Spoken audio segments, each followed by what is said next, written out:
Right now, Pittsburgh's best sports show is about to begin. Call us or tweet us. We've got things to talk about on the Nightly Sports Call. Thanks a lot, Ken, and thank you for tuning in to the Nightly Sports Call. I'm Rich Walsh.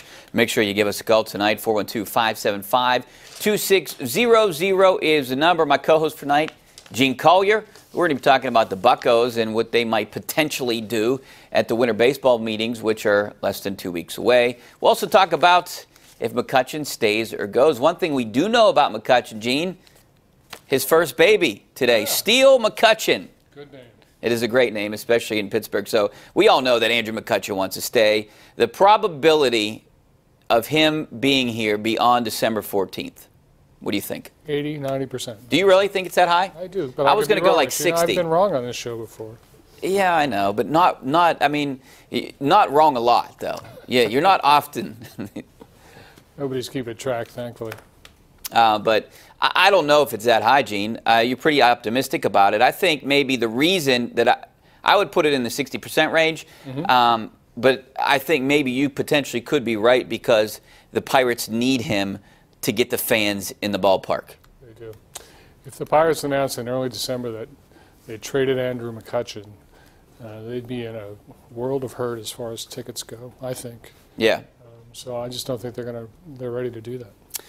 What about Garrett Cole? Do you think his percentage is around the same, or do you think it's a little bit lower? No, I think it's about the same. About the same. So yeah, I mean, I'm all for the Pirates keeping both those guys and trying to make a move to get better and actually win something this year. Neil Huntington said on the Fan today that he's all in on that Japanese, all everything next Babe Ruth prospect. Shohei Ohtani. I don't know how to pronounce his name, so excuse me if I mispronounced it. But this guy is supposed to be the next big thing.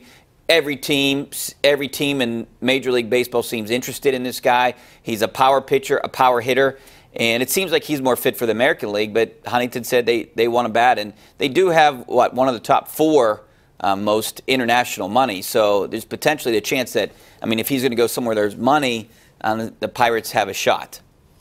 In theory, I'd like to hear him say that, but there again, I'll believe it when I see it. But like you just said, is that rhetoric by the Pirates and Neil Huntington going all in? What does all in mean for the Pirates? That's the big question. Does all in mean that? They're not going to go all in like the Yankees might go all in. Well, no, but I don't know where the Yankees rank in that metric that you gave, the top 4 as far as international money. And you're not just going to sign one player out of that either, I think. So yeah, I think Pittsburgh would be one of the last places this guy would end up. Yeah, I think so too. I think the Yankees are actually ahead of the Pirates, if I remember correctly, that top 4. But, we'll see. Also, the Steelers, they're not looking ahead to New England, but Mike Mitchell goes off on the Patriots for about 2 minutes today.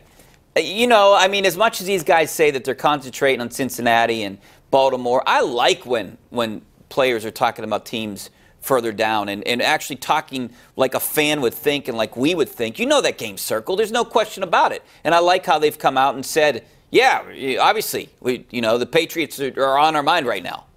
Yeah, it doesn't, I think it's fine. We're traditionally conditioned to play these things one at a time, and coaches always say that and players always say that. When somebody says something different, it's shocking. But it's also honest. Everybody's known for a long time that this is the game, December 17th, Heinz Field, New England. I don't think it's the thing that is going to determine everything. But yeah, it's a big game. People have been looking at it for a long time, and for the players to acknowledge that that's the way the fans feel, I don't think there's anything wrong with that. It's a good point, Richie. Yeah, and even losing one of these next 2, I think they're going to lose one of these next 2. Not because they're looking past. I just think that, they're due to lose a game at some point. When you have 3 turnovers and you win games, you're doing something right, but you can't do that all the time. And I think they potentially could lose this game in Cincinnati. But that being said, even if they lose one of these 2 games and they still beat New England, they'll still have the tiebreaker. Yeah, again, in theory, but you're right. I'm expecting them to lose still. They've won 18 out of the last 21. That's almost unheard of in the NFL. And, they're overdue for a correction. There's no doubt about it.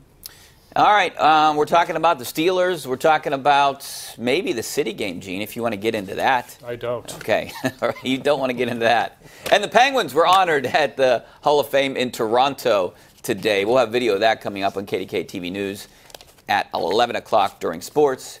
But right now, we're taking your phone calls. 412-575-2600 is the number. So give us a call. Couple phone lines open right now. Back in 2 minutes.